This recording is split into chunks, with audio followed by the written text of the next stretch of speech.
Hello everyone, welcome back to Eduprep. Students, आज का video lesson जो है वो हमारे पैराजंबल्स वेज का पार्ट 3 है और हम इसी तरीके से अब आपके लिए सीरीज लेते आएंगे जिसमें हम प्रैक्टिस क्वेश्चंस सॉल्व करेंगे विद टिप एंड ट्रिक्स। तो चलिए चलते हैं हमारे सेशन की तरफ और पहले देखते हैं डायरेक्शन।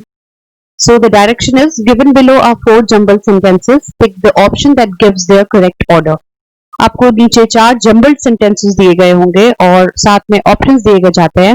जो करेक्ट ऑर्डर आपको ऑप्शन बताएगा वही आपको पिक करना है। क्लियर? तो हमारा फर्स्ट क्वेश्चन है, ये आपके स्क्रीन पे है। अब आपको, जैसा कि मैंने अपने टिप एंड ट्रिप्स वाला जो हमारा पैराजंबल सीरीज का जो वीडियो था उसमें मैंने ऑलरेडी आपको बताया है कि आपको अगर सेंटेंसेस में स्टूडेंट्स प्रोनाउन दिए जाते हैं तो कोशिश करिए कि पहले आप उसके नाउन को आइडेंटिफाई, उसका जो नाउन फॉर्म होगा वो आइडेंटिफाई करिए। जैसे कि आप फर्स्ट सेंटेंस में देख रहे हो, शी लिखा हुआ है और चाइल्ड लिखा हुआ है, शी लिखा हुआ है, हिज लिखा हुआ है। इनको आइडेंटिफाई करना बहुत जरूरी है ताकि आप बहुत इजीली अपने इंट्रोडक्टरी सेंटेंस तक पहुंच सके। तो अगर मैं शी की बात करूं तो हमें पहला ही मिल गया रूही, यानी हमारा फर्स्ट सेंटेंस अगर आप देखते हैं तो ये प्रोनाउन से स्टार्ट हो रहा है तो हम इसको कंसिडर नहीं कर सकते। ठीक है? और appear to be a young boy of about 10 years, ये उस डिस्क्रिप्शन दे रहा है उस चाइल्ड का जो आपको यहाँ ए स्टेटमेंट में दिया गया है। तो ऑफ कोर्स ए तो हमारा फर्स्ट सेंटेंस नहीं हो सकता था। इसका मतलब क्लियर है कि हमारा फर्स्ट सेंटेंस कौन सा होगा? सी। अब आप सी से रिलेटेड अगर ऑप्शन वाइज जाते हैं तो आपको ये और ये दो ऑप्शन एलिमिनेट करने हैं, यानी 1 और 3 ऑप्शन एलिमिनेट हो जाएगा क्योंकि ए और डी का कहीं से भी सवाल नहीं उठता। सी से आपको 2 स्टेटमेंट दिए गए हैं, 2 ऑप्शन दिए गए हैं। तो आपको यहाँ पे क्या देखना है? Ruhi was getting restless as she still had over 2 hours to wait before her train come. Okay, तो ट्रेन के आने में उसको अभी बहुत ज्यादा इंतजार करना था, इसलिए she was feeling restless. Right? फिर अचानक से उसने क्या, शी ऑल्सो नोटिस नहीं हो सकता बिकॉज अब यहाँ पे कंफ्यूजन होता है। बहुत सारे स्टूडेंट्स इमीडिएटली बी चूज करते हैं, लेकिन स्टूडेंट याद रखिए जब ऑल्सो वर्ड आपको दिया जाता है या टू वर्ड दिया जाता है, ये ऐसे वर्ड्स होते हैं जो आपको एडिशनल फीचर्स शो करने जा रहे हैं, कुछ आपको एडिशनल बताएगा, कुछ एडिशनल इंफॉर्मेशन देगा। तो अभी तो पहले हमें कुछ इंफॉर्मेशन पता चले, उसके बाद तो हम एडिशनल इंफॉर्मेशन लेंगे। तो पहला स्टेटमेंट आपका क्या हो जाएगा? Suddenly she saw a child begging on platform. अचानक से उसने देखा कि एक बच्चा प्लेटफॉर्म पर भीख मांग रहा था, यानी ए स्टेटमेंट सी ए। ओके, अब आप अगर ऑप्शन वाइज जाते हैं तो आप बहुत इमीडिएटली अपना सेकंड ऑप्शन चूज कर सकते हैं because the correct option is C A D B. फिर अगर आगे की बात करें तो अब आप आराम से कह सकते हैं कि सी ए के बाद यहां पर बच्चे का जिक्र हो चुका है, वो इंफॉर्मेशन आपको दे दी गई है, तो ऑब्वियसली पहले कौन सा आ जाएगा? डी। इमीडिएटली आप बी नहीं चूज करेंगे क्योंकि कई बार यहाँ तो ऑप्शन नहीं दिया हुआ है, लेकिन कई बार ऑप्शन ऐसे भी दिए जाते हैं। लेट्स से आपको ये ऑप्शन दिया होता सी ए डी बी की जगह पे सी ए बी डी, तो स्टूडेंट इसको भी टिक करके आ जाता है। तो आपको ध्यान में रखना है सी ए तक तो सही है, कोई प्रॉब्लम नहीं थी, दोनों में वो सेम था, पर डी और बी में ही तो असली फाइट है क्योंकि ऊपर आपको चाइल्ड के बारे में बताया गया है। तो हम वहां से अब अपना जो सब्जेक्ट है उसको चेंज कर रहे हैं। यहां हमने चाइल्ड की को इंट्रोड्यूस कर दिया, इसीलिए अब हम उस चाइल्ड के बारे में बात कर रहे हैं। He appear to be a young boy, वो 10 साल का लड़का लग रहा था जिसके कंधे पर एक बैग था। ठीक है, अब आप आगे बात करेंगे तो क्या आएगा? उसने ये भी नोटिस किया कि there was a bag, there was a book in his bag, उसके बैग में एक बुक थी। तो आप बहुत इजीली जो ऑप्शन चूज करेंगे वो कौन सा हो जाएगा? सी ए डी बी। तो छोटी छोटी चीजों पर ध्यान रखेंगे तो बहुत इजीली आप क्वेश्चन सॉल्व करके 100% एक्यूरेसी गेन कर सकते हैं। फाइन, सेकंड क्वेश्चन की तरफ चलते हैं। First, it is received by the sub editors. यहाँ पे आपको एक प्रोनाउन दिया गया it, through the correspondent reporters and via the news agencies. Okay, next it is, ये it क्या है अभी तक हमें कुछ पता नहीं।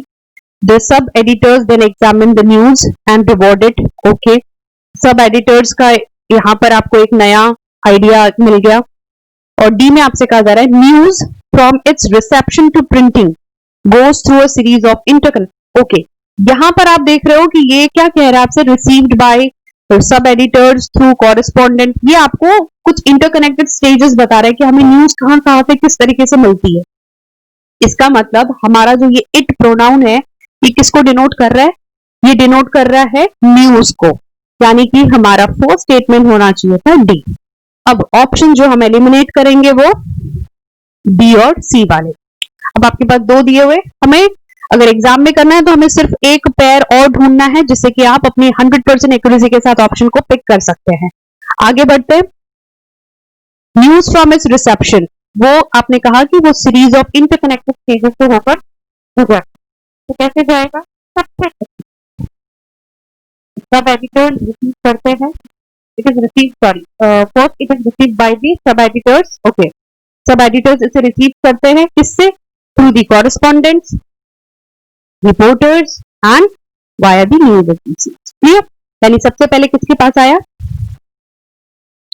ये पहले है, ठीक है। अब ए का स्टेटमेंट मिल गया तो आप इमीडिएटली इसको पिक कर सकते हैं बहुत easily, D A C B आपका ऑप्शन होगा। लेकिन आगे हम देख लेते हैं कि हमें किस तरीके से रिलेशन मेंटेन करना होता है। ओके, उसके बाद हमने क्या कहा, हमें यहाँ पे क्या पॉइंट मिल गया सब एडिटर का। नेक्स्ट कौन सा स्टेटमेंट होना चाहिए? सी, क्योंकि ये सब एडिटर को एक्सटेंड कर रहा है उस आइडिया को। अब फिर वही गलती स्टूडेंट यहां पर भी करते हैं, क्योंकि ये भी ऑप्शन अगर ऐसे दिया गया होता आपको तो बहुत सारे लोग ये चूज करते हैं, लेकिन इसकी जो गलती है वो आपको अवॉइड करना है, क्योंकि आपको ये देखना है कि next it is pass to the, ये नहीं देखना है। पहले हमें ये देखना है कि हमने यहाँ पे कौन सा आइडिया लिया है, सब एडिटर ये आइडिया इंट्रोड्यूस हुआ। अब हमें इस एक्सटेंशन, इसके एक्सटेंशन को ढूंढना है, तो हमें कहा मिल रहा है सी में, the sub editors then examine the news and reward it। okay, यहाँ एक बहुत इंटरेस्टिंग वर्ड मिला है रिवॉर्ड। ओके, अब ये रिवॉर्ड नहीं है, ये रिवॉर्ड का मतलब होता है to write something in different words. जैसे मैंने आपको कुछ चीजें लिख कर दी, बट आपको उसमें कुछ वर्ड्स सही नहीं लग रहे, या आपको कुछ जो वर्ड्स थे वो क्लियरली नहीं थे, या आप कुछ उसमें चेंजेस करना चाहते थे, तो अगर हम वर्ड्स की चेंजेस करते हैं तो हम उसे रीवर्ड कहते हैं, रीवर्डिंग। ओके, तो आपको आराम से आपका सीक्वेंस मिल गया, this is DACB। Clear? Fine, अब आगे बढ़ते हैं नेक्स्ट क्वेश्चन की तरफ। तो this one is very easy. On a holiday they went, who went? आप इमीडिएटली चेक कर सकते हैं, Vijay and Raju were friends. Obviously first statement जो होगा वो डी से स्टार्ट होगा, तो थर्ड और फोर्थ ऑप्शन रॉन्ग। विजय और राजू दोस्त थे और हॉलीडे में यानी एक दिन छुट्टियों में वो they went walking into a forest, वो चलते चलते फॉरेस्ट चले गए, मतलब फॉरेस्ट में एंटर हो गए, क्योंकि वो ब्यूटी नेचर की एंजॉय करते हुए इतना वॉक कर गए कि वो जंगल पहुंच गए। फिर अब आपको देखना है कि हमें क्या पेयर्स मिलेंगे, तो डी के बाद हमें क्या मिल गया? ए। वैसे तो आप इसको बहुत इजीली टिक कर सकते हैं, लेकिन आगे हम कैसे देखेंगे? वो जंगल गए और फिर उन्होंने जंगल में क्या देखा? डियर। ठीक है, सडनली दे सॉ हु, जिसके बारे में यहाँ डिस्कशन हो चुकी है, जिसका डिस्क्रिप्शन हमें यहाँ विजय एंड राजू में मिल चुका है। They saw a bear coming towards them, अचानक से उन्होंने देखा कि एक भालू उनकी तरफ आ रहा था। They become frightened. They became frightened. वो डर गए। And Raju, who know all about climbing trees, climbed up one quickly. और राजू जिसे पेड़ पे चढ़ना आता था वो फटाक से पेड़ पे चढ़ गया। तो खैर हमें बाकी स्टोरी से मतलब नहीं है, हमारा जो करेक्ट ऑप्शन बन रहा था DAB। एसएससी के एग्जाम में बहुत ही इजी क्वेश्चंस आते हैं, लेकिन ऑप्शंस कभी कभी ऐसे रख दिए जाते हैं आपके सामने, वो ट्रैप बना के रखा जाता है ताकि बच्चा उस ट्रैप में डेफिनेटली फंस जाए।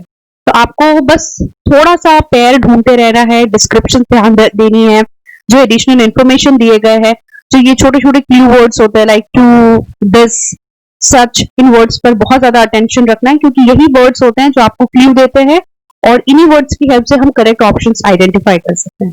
आई होप कि आपको ये तीनों क्वेश्चंस क्लियर होंगे। इसी तरीके से मिलेंगे कुछ नए इंटरेस्टिंग क्वेश्चंस के साथ from previous year paper in the next video. Till then, goodbye, take care.